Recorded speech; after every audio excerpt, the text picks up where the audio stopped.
अस्सलाम वालेकुम, welcome back to my channel. सज्जनों तो मित्रों, क्या हाल चाल है आप सबके? होपफुली बिल्कुल ठीक ठाक है। आज की वीडियो जो है ना, आज जो सबसे ज़्यादा क्वेश्चन आते हैं ना जिस चीज़ पे, तो मैं फिर नेक्स्ट वीडियो उसी टॉपिक पे बना लेती हूँ। तो मुझे लास्ट टाइम जो क्वेश्चन आए थे वीज़ा कैटेगरीज के बारे में, आज़ाद वीज़ा जो है ये क्या है, हम अगर यहाँ पे वर्क परमिट लेके आ जाएँ, आज़ाद वीज़े पे आ जाएँ, फ्रीलांस वीज़ा पे आ जाएँ और रेजिडेंस वीज़ा पाकिस्तान से हम लोग कैसे हासिल कर सकते हैं। बहुत सारे लोग यहाँ पे आते हैं और इसके बारे में हमें थोड़ी सी बताइए।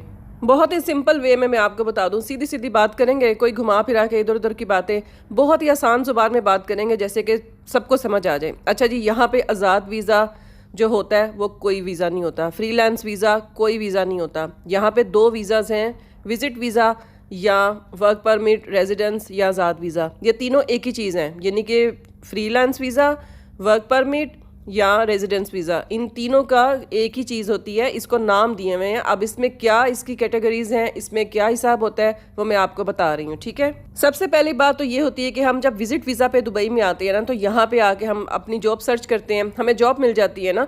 जब हमें जॉब ऑफर लेटर मिल जाता है, हमारी जॉब मिल जाती है, उसके बाद कंपनी हमारा जो यहाँ का रेजिडेंस वीज़ा है हमें वर्क परमिट देती है 2 साल के लिए। रेजिडेंस वीज़ा जो है प्रोवाइड करती है, अप्लाई करती है हमारा रेजिडेंस वीज़ा।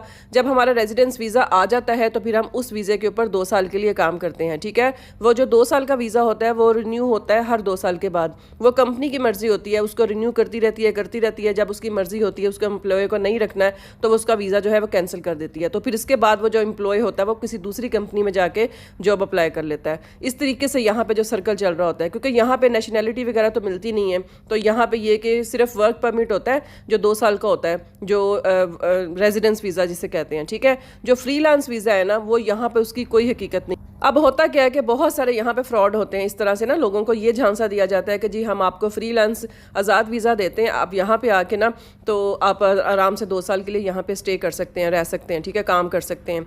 अब बहुत सारे लोग इस फ्रॉड में आ जाते हैं। देखिए जी, फ्रीलांस वीज़ा वगैरह कुछ नहीं होता, यहाँ पे वर्क परमिट होता है या रेजिडेंस वीज़ा होता है। देखें, अब पाकिस्तान से कोई आता है, जैसे मैं अगर पाकिस्तान से आती हूँ, मैं यहाँ पे आके कंपनी रजिस्टर करवा लेती हूँ। जब मैं कंपनी रजिस्टर करवाऊंगी ना तो मुझे उससे 6, 7, 8 जितने भी वीज़े मिल जाएंगे। ठीक है, जब रजिस्टर करवाते हैं तो जब वो वीज़े मिलते हैं ना तो फिर वो वीज़े क्या होते हैं, आप अपने एम्प्लॉयज़ को देते हैं, क्योंकि आप एक कंपनी रजिस्टर करवा रहे हैं ना, उनको कोटा मिलता है वीज़ों का। तो वो क्या करते हैं लोग ज़्यादातर, यहाँ पे ऐसा ये फ्रॉड हो रहा है आजकल, तो इससे बचें इस चीज़ से।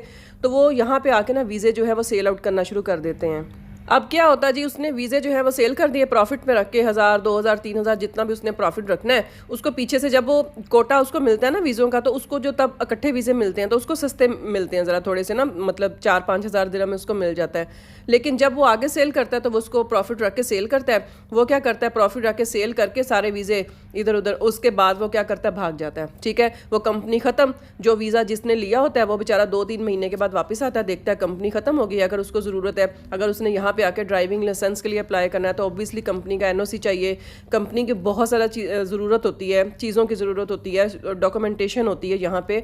तो वो क्या होता है जी, वो बाद में फिर लोग रोते हैं जी हमारे साथ फ्रॉड हो गया, हमें किसी ने फ्रीलांस वीज़ा दिया है, जो जिसको फ्रीलांस वीज़ा कहते हैं। असल में वो वर्क परमिट होता है जो कोटा मिलता है उनको किसी भी कंपनी को रजिस्टर करवाने के लिए ना, गवर्नमेंट की तरफ से।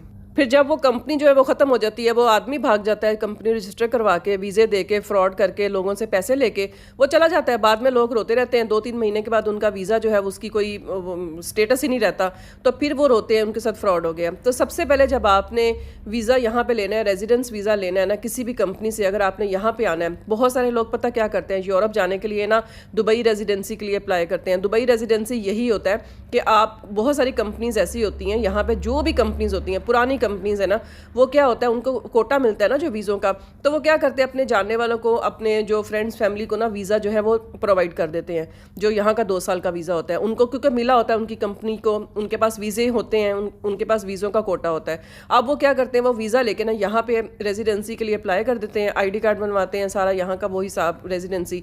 तो फिर क्या करते हैं, यहाँ की रेजिडेंसी शो करने के बाद ना वो यूरोप वगैरह के लिए, किसी दूसरी कंट्रीज़ के लिए ना अप्लाई कर देते हैं। ठीक है, यहाँ से अप्लाई करने से उनका जो काम है वो जल्दी हो जाता है। ये इसका एक तरीकाकार है। उसके अलावा अगर बहुत सारे लोग यहाँ पे सोच रहे हैं कि हम लोग यहाँ पे रेजिडेंस वीज़ा पे आके इस तरीके से हम दुबई में 2 साल के लिए रहेंगे और हमें कोई काम नहीं करना पड़ेगा, और हमारा सर्कल जो है ऐसे ही चलता रहेगा, तो ये बहुत गलत है। देखें जी, यहाँ दुबई में आके आपको बहुत मेहनत करनी पड़ती है। यहाँ पे रहना ही सिर्फ नहीं होता, आपको यहाँ रहने के लिए दिन रात मेहनत करनी पड़ती है, गधों की तरह काम करना पड़ता है। सुबह से लेकर रात तक आपका इंजेक्शन लगा के ना आपकी बॉडी पे पूरा ब्लड जो है ना वो सक करते हैं। इतना काम आप करते हैं तो फिर जाके आपको पैसे मिलते हैं। पैसे कमाना आसान नहीं होता, पैसे कमाना बहुत मुश्किल होता है। इस वजह से आप लोगों ने अपने पैसों को संभाल के रखना है। अगर आप लोगों ने यहाँ पे रेजिडेंसी वीज़ा पे, वर्क परमिट वीज़ा पे आना है, सबसे पहले जो कंपनी आपको वीज़ा दे रही है, अगर वो 7-8 हज़ार 9 हज़ार में दे रही है आपको वीज़ा, आपने पहले सबसे पहले ये पता करवाना है कि वो कंपनी जो है वो ऑथेंटिक है, पुरानी है, आया कि वो कंपनी जो है वो साल हर साल से यहाँ पे है, और वो जो कंपनी है वो वीज़ा रिन्यू भी करवाती है, मतलब कि उसके पहले भी एम्प्लॉयज़ हैं वहाँ पे काम कर रहे हैं। उसके बाद आपने इस चीज़ पे ट्रस्ट करना है। आपने ऐसे ही किसी के ऊपर नहीं ट्रस्ट कर लेना। और सबसे पहले हम लोग की हमारी ये बात है, हमें जहाँ से जो चीज़ सस्ती मिल रही होती है ना, हम लोग फ़ौरन उस चीज़ की तरफ भाग जाते हैं कि ये सस्ता मिल रहा है, ये महंगा है। अब वो ये नहीं देखते कि ये सस्ता मिल रहा है, ये क्यों सस्ता मिल रहा है, ये महंगा मिल रहा है तो ये क्यों महंगा मिल रहा है। अब देखें जी, जो जिसने फ्रॉड करना है ना, उसने क्या करना है कि मुझे 1-1 हज़ार 2-2 हज़ार दिरहम का भी प्रॉफिट रख के मैं तो वीज़ा सेल करके भाग जाऊंगा, मेरी तरफ से जो मर्जी हो, मेरे तो पैसे पूरे हो जाएंगे बल्कि प्रॉफिट में। तो जो कंपनी ऑथेंटिक काम कर रही होती है भाई, उसके पैसे लगते हैं, वीज़े के ऊपर कॉस्ट आती है। वीज़ा ऐसे ही नहीं लग जाता, वीज़ा जो होता है उसका पूरा प्रोसेस होता है। लेबर फीस ही तकरीबन 3500 दिरहम है, उसके बाद टाइपिंग फीस जो होती है 1200 दिरहम है, CID को 300, मेडिकल का 300, स्टैंपिंग 500। तो इस तरीके से देखें ना, 6-7 हज़ार प्लस तो वीज़ा के ऊपर चार्जेस आ गए।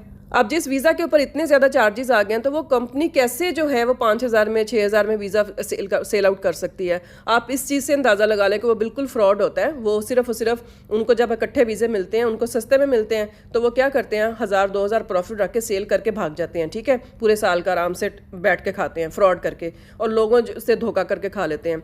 अब जो लोग हैं वो बेचारे रोते रहते हैं, जी हमें सस्ता मिल रहा था इसलिए हम बातों में आ गए। आपने सस्ते की बातों में नहीं आना। आपने सबसे पहले ये देखना है कंपनी ऑथेंटिक है, पुरानी है, साल से काम कर रही हैं, उसके एम्प्लॉयज़ हैं, वो यहाँ पे वीज़ा रिन्यू करके दे रही है। उसके बाद आपने फिर जाके वहाँ से पूरा इन्फॉर्मेशन लेनी है। बस वीडियो बनाने का मकसद यही था कि यहाँ पे आज़ाद वीज़ा वगैरह कोई नहीं होता, एक ही वीज़ा होता है जिसके 2-3 नाम दिए हुए हैं, रेजिडेंसी वीज़ा, वर्क परमिट या आज़ाद वीज़ा। ठीक है, ये एक ही चीज़ होती है। यहाँ पे 2 साल के लिए रेजिडेंसी होती है, जिसको आज़ाद वीज़ा भी कह लेते हैं कुछ लोग, रेजिडेंस वीज़ा कुछ लोग वर्क परमिट कह लेते हैं। ठीक है, तो बहुत पुरानी कंपनीज़ जो यहाँ पे काम कर रही हैं साल हर साल से, आपने ये सबसे पहले कन्फर्म कर लेना है कि वो कंपनी वाकई काम कर रही है, उसके पास वाकई एम्प्लॉयज़ हैं, वाकई वो कंपनी रिन्यू भी करके दे रही है वीज़ा। तो फिर आपने उस कंपनी के थ्रू से वीज़ा ले लेना है। ठीक है, अगर बाकी आपको वीज़ा की कैटेगरीज पता चल गई हैं, विजिट वीज़ा है या वर्क परमिट है या रेजिडेंस वीज़ा। ठीक है, बाकी आज़ाद वीज़ा या इस तरह के कोई अलहदा से फ्रीलांस वीज़ा, यहाँ पे कोई ऐसा कंसेप्ट नहीं है। ठीक है, बस वीडियो का मकसद बनाने का यही था कि आज़ाद वीज़ा कुछ नहीं होता। बस आप ये ना सोचें कि बस पकी पकाई खीर हमें मिल जाए। पाकिस्तानी बस हम लोग यही सोचते हैं कि हमें कहीं से पकी पकाई खीर मिल जाए, आराम से हम बैठ के और खा लें, बस हमें यहाँ पे कोई मेहनत ना करनी पड़े। भाई मेहनत तो करनी पड़ेगी। अगर आपने यहाँ पे आके काम करना है तो सीधा और ऑथेंटिक रास्ता है, आप यहाँ पे विजिट पे आएँ, विजिट पे आके आप यहाँ पे जॉब सर्च करें, उसके बाद कंपनी आपको वीज़ा प्रोवाइड करेगी, रेजिडेंसी वीज़ा, वर्क परमिट, 2 साल के लिए आप यहाँ पे आराम से बैठ के काम करें बाइज़ा तरीके से। ठीक है, कोई फ्रॉड, कोई धोखा, कुछ ऐसा नहीं होगा। अगर आप पाकिस्तान में बैठ के सोच रहे हैं कि हमें एजेंट्स के थ्रू कोई ऐसा कुछ मिल जाए, जादू की पुड़िया, हम वहाँ से बस यहाँ पे आ जाएं, आराम से बैठ के हम इंजॉय करें, ऐसा कुछ भी नहीं है। ठीक है, आपने बिल्कुल भी जो फ्रॉड होती है ना,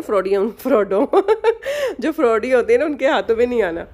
बस जी आराम से बैठ के ठंडा करके खाएं, गरम खाने से ना मुंह जल जाता है। अच्छा जी, बस ये मेरी आज की यही वीडियो थी। अगर आपको पसंद आई है तो प्लीज़ आपने मेरे चैनल को ज़रूर सब्सक्राइब करना है, और उसके अलावा नेक्स्ट वीडियो इंशाल्लाह मैं बनाऊंगी। मुझे बहुत ज़्यादा DM आए थे इंस्टाग्राम पे कि हम फैमिली को यहाँ पे शिफ्ट करना चाहते हैं, तो फैमिली को शिफ्ट करने के लिए यहाँ पे क्या प्रोसीजर है। हम पाकिस्तान से यहाँ पे पूरी फैमिली आना चाहते हैं, उसके लिए वीज़ा के लिए जो रेजिडेंस वीज़ा, वर्क परमिट के लिए क्या रिक्वायरमेंट्स है, क्या हिसाब है, तो वो इंशाल्लाह नेक्स्ट वीडियो में कवर करूँगी। तो मिलती हूँ नेक्स्ट वीडियो में, तब तक अपना ख्याल रखिएगा, दुआ में याद रखिएगा। अल्लाह हाफिज़ एंड बाय बाय।